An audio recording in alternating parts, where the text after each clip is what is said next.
सभा आज जो हो रही है उसका उद्देश्य बड़ा स्पष्ट है। देश में क्या हुआ पहलगाम से लेके ऑपरेशन सिंदूर से लेके आज तक वो हम सबके सामने है, मुझे दोहराने की ज़रूरत नहीं है। लेकिन इस देश में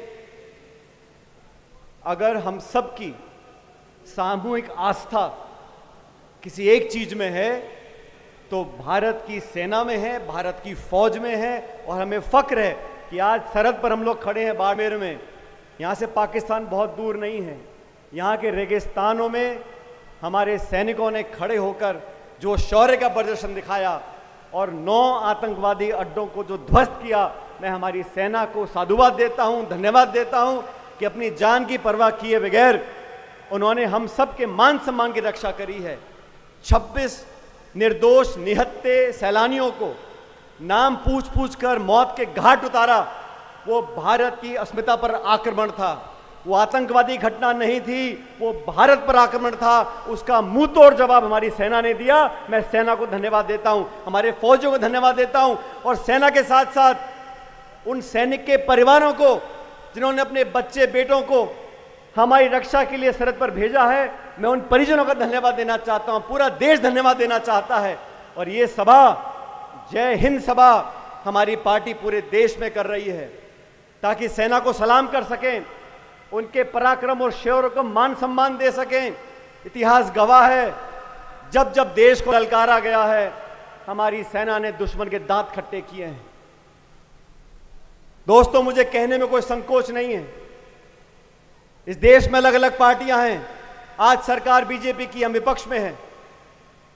एक समय था जब देश की संसद पर आतंकवादियों ने हमला किया था, वो भी पाकिस्तान ने करवाया था। वाजपेयी जी प्रधानमंत्री थे, सोनिया गांधी जी नेता प्रतिपक्ष थी। उन्होंने सदन के पटल पे खड़े होकर बोला था कि वाजपेयी जी, हम आपके विरोधी हैं, हम विपक्ष में हैं, लेकिन आज लोकतंत्र के मंदिर पर हमला हुआ है, देश को जवाब देना पड़ेगा, हम आपके साथ खड़े हैं। ये राजनीति कांग्रेस पार्टी ने पहले भी दिखाई थी। उसी परंपरा का निर्वहन करते हुए 22 अप्रैल को राहुल गांधी जी और खड़गे जी ने कहा, पहलगाम में पाकिस्तान ने दोबारा दुस्साहस किया है। इनको मजा चखाने के लिए पूरे 140 करोड़ की आबादी वाला मुल्क, संपूर्ण विपक्ष, हर एक दल सरकार के साथ खड़ा है। हमने नहीं पूछा कि एलओसी से 400 किलोमीटर दूर पहलगाम में वो आतंकवादी घुसे कैसे, हमने नहीं पूछा कि चूक कैसे हुई। आज देश पर घाव हुआ है, हमारी माताएं बहनें विधवा हुई हैं, आज हमें बदला लेना है। पूरा देश एकजुटता से खड़ा रहा और हमारी सेना ने वो कर दिखाया जो हमें उम्मीद थी। लेकिन अचानक अमेरिका के राष्ट्रपति घोषणा करते हैं कि मैंने युद्ध विराम करा दिया। किन शर्तों पर कराया? व्यापार का लालच दिखाकर, कश्मीर पर मध्यस्थता कर कर। उसका खंडन सरकार ने आज तक नहीं किया। इतना बड़ा मुल्क, थोड़े मोड़े व्यापार के लिए हम युद्ध विराम कर सकते हैं? अगर नहीं तो सरकार को जवाब देना चाहिए। मैं आरोप नहीं लगा रहा हूं, लेकिन स्पष्टता होनी चाहिए। आज कश्मीर पर चर्चा करना चाहते हो, मुझे खेद है दोस्तों, दुनिया के तमाम मुल्कों ने जब युद्ध विराम हुआ, किसी ने आतंकवाद का जिक्र नहीं किया, किसी ने पाकिस्तान समर्थित आतंकवादियों का जिक्र नहीं किया, भर्त्सना नहीं करी। वो पाकिस्तान जहां उसामा बिन लादेन मारा गया, जहां असद मसूद जैसे आतंकवादी रहते हैं, पूरी दुनिया जानती है। फिर भी जो भर्त्सना करनी चाहिए थी दुनिया के देशों को, वो नहीं करी। चीन खुलकर पाकिस्तान के साथ आ गया और रूस हमारा सबसे पुराना दोस्त, उसने आतंकवाद की चर्चा नहीं की। हमारा मुद्दा आतंकवादियां हैं, हमारा मुद्दा निर्दोष जाने हैं। ये चर्चा कश्मीर पे करना चाहते हैं। इसीलिए हमने कहा एक विशेष सत्र बुलाना जाना चाहिए। 1994 में लोकसभा और राज्यसभा में सर्वसम्मति से ये रेजोल्यूशन पारित किया गया कि जो पाक अधिकृत कश्मीर है, पीओके, वो भारत का हिस्सा बनना चाहिए। ये प्रस्ताव सर्वसम्मति से पारित किया गया 94 में। आज वो समय आ गया कि दुनिया के 200 देशों को पता होना चाहिए, जब कश्मीर की बात आती है, आतंकवाद की बात आती है, भारत की अखंडता की बात आती है, पूरा देश एक है। अभी इतने सारे डेलीगेशन दुनिया के देशों में गए हैं, कितना बेहतर होता हमारा सत्र बुलाया जाता, यहां से एक आवाज निकलती कि पूरा देश एक है और हम आतंकवाद से कोई समझौता नहीं करेंगे। कांग्रेस हो, बीजेपी हो, सब मिलकर एक बात बोलते और फिर ये डेलीगेशन जाते दुनिया में, उनकी बात का वजन बनता। वो सत्र बुलाया जाना चाहिए था। सरकार में बैठे लोग, कर्नल सोफिया कुरैशी गुजरात से आती हैं, उनकी तीसरी पीढ़ी फौज में काम कर रही है। विंग कमांडर नियोमिका सिंह, इन दोनों बहादुर महिलाओं ने किस खूबसूरती से, किस बहादुरी से पूरी सेना का विवरण किया, हमारा सीना छाती से फूलता था। और वो लोग जो शपथ लेके संविधान की बैठे हैं, मध्य प्रदेश के इस मंत्री ने क्या शब्द बोले कर्नल सोफिया के लिए। सुप्रीम कोर्ट को आदेशित करना पड़ा, लेकिन बेशर्मी की सारी हदें पार कर दी, आज तक उसका इस्तीफा नहीं लिया गया।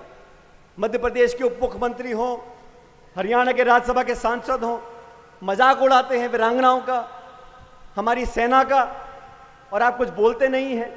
भाजपा के शीर्ष नेतृत्व को माफी मांगनी चाहिए और बाहर निकाल देना चाहिए ऐसे लोगों को जो मंत्री बना के आपने बैठे हैं। हमारा पार्टी ने ये निर्णय लिया, हम जैन सभाएं करेंगे, लोगों के अंदर वो जज्बा जागरूक करेंगे, क्योंकि जब युद्ध विराम हुआ उसके 6 घंटे बाद पाकिस्तान ने सीज फायर का उल्लंघन किया, लगातार बमबारी करी राजौरी और पुंछ में। उस मुल्क का क्या भरोसा है? वो मुल्क दिवालिया हो गया है। हमारी अर्थव्यवस्था उससे 11 गुना बड़ी है। जहां इमरान खान जेल में है, सांसद जेलों में है, पाकिस्तान की सेना और आईएसआई उस देश को चलाती हैं, उनकी विश्वसनीयता बिल्कुल नहीं है। इसलिए सरकार को बहुत सावधानी से काम करना चाहिए। और मैं तो धन्यवाद देना चाहता हूं अखिल भारतीय कांग्रेस कमेटी का कि संदीप सुरजेवाला जी आज हमारे बीच में आए हैं, पार्टी का संदेश लेके। हम और आप बहुत बार मिलते रहते हैं और सरहद के लोगों ने निडर होकर हमेशा छाती सामने करी है, और मुझे फख्र है कि थार के लोग, बाड़मेर जैसलमेर के लोग हमारी सेना के पीछे चट्टान की तरह बने खड़े हैं, और ये हमारे देश की ताकत है। मजहब नहीं सिखाता आपस में बैर रखना, हिंदी है हम, हिंदुस्तान हमारा। ये जो हमको तोड़ना चाहते हैं मजहब के नाम पर, उनको मुंह तोड़ जवाब देना बहुत जरूरी है। ये घुसपैठिए, ये पाकिस्तान समर्थक आतंकवादी सिर्फ देश में दोफाड़ करना चाहते हैं मजहब के नाम पर, हम उन्हें कभी कामयाब नहीं होने देंगे। मैं धन्यवाद देना चाहता हूं जिला कांग्रेस कमेटी को, प्रदेश कांग्रेस कमेटी को, हेमाराम जी को, हरीश जी को, मिताराम जी को, सबको मिलकर यहाँ आमंत्रित किया। और यहाँ से एक बुलंदी की आवाज जाएगी कि जय हिंद समाओं के माध्यम से पूरी कांग्रेस, पूरी जनता सेना के साथ खड़ी है, देश के साथ खड़ी है, और आतंकवाद से हम कभी समझौता नहीं करेंगे। यहाँ के लोगों ने बहुत समय देखा अच्छा बुरा। बिजली पानी के क्या हाल है आप जानते हो। परसों से बिजली कटी हुई है, उनको पता था कांग्रेस के नेता आ रहे हैं तो बिजली गुल कर दो। यहाँ के लोगों से दुश्मनी क्यों निकाल रही है सरकार, मुझे मालूम नहीं है। डबल इंजन की सरकार है, लेकिन फिर भी विकास ठप पड़ा है।